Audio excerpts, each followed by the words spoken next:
Нова табла осамна во вечерните часови на владината зграда на Линдинска безброј. Таблата со новото уставно име е поставена еден ден пред посетата на грчкиот премиер Алексис Ципрас.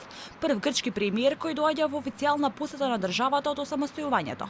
Заев ќе го причека со табла на која пишува влада на Република Северна Македонија.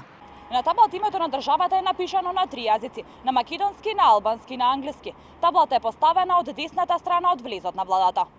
Претходно на врвот на зградата стоеше надпис Влада на Република Македонија, но буквите беа стимнати на 11 февруари, откако собранието го смени уставното име по Преспанскиот договор. Во духот на договорот од Преспа беа сменети сите имиња на државните институции, каде стоеше терминот македонски, па скоро сите ја добија представката национални. Инаку грчкиот премиер во пресед на посетата на Скопје, во интервју за МИА меѓу другото испрати порака дека двете земји треба да изградат доварба, а како што вели, Северна Македонија треба да гледа напред. Ципрас вели дека на регионот му е потребна соработка и стабилност, а нашата држава имала потреба од силен сосед што ќе ги поддржува нејзините чекори кон европската перспектива. Посетата на грчкиот премиер Ципрас е бројната економска делегација која треба да пристигне со него во Скопје. Утре ќе предизвика и посебен режим на сообраќај во главниот град, кој ќе трае од 9 часот наутро па до 20 часот вечерта. Од МВР побараа граѓаните да се придржуваат до сообраќајниот режим, но не изнесоа детали кои улици ќе бидат функционални.